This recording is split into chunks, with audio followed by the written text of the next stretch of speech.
Hello everyone and welcome back. I'm your host, Veteran Mountain Man, and today we're actually going to talk about what is in my emergency survival kit for cord.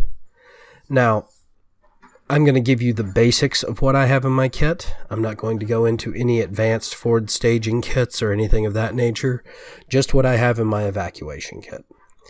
So in my evacuation kit, I have 100 meters of 550 cord. That is standard 7-strand 550 military spec paracord.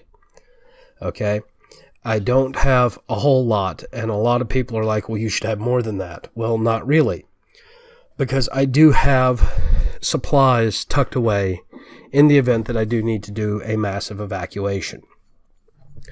So the next thing I have is I have a 1-pound spool of number 36 tarred twine, also known as number 36 bank line.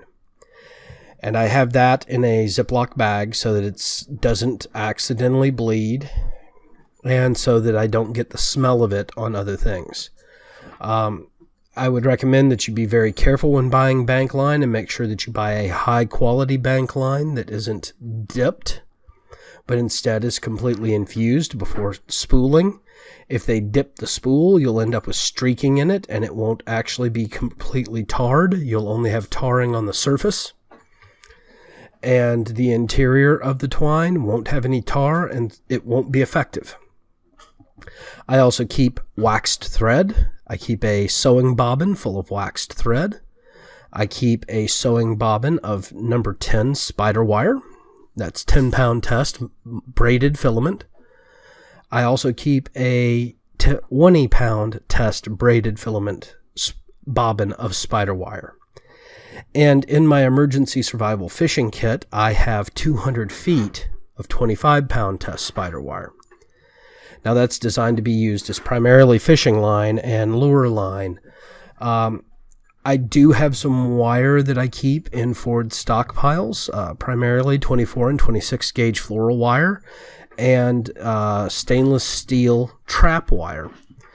All of these things you can find easily on the internet and are readily available if you go looking.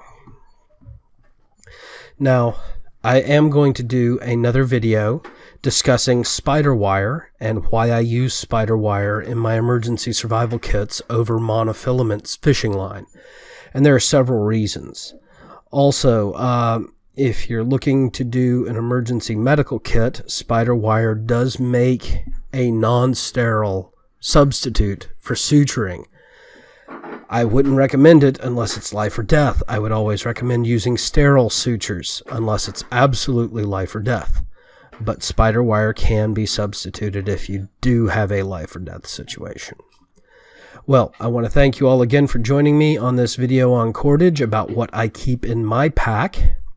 Remember, you do need to keep your pack light, so try to make sure that you are using cord and types of filament that have multiple uses, that you find ways to store supplies further down, which means at your evacuation points, so that you can actually have more equipment available to you than what you can carry on your back, because you don't want to be caught having to carry everything you absolutely need just on your person.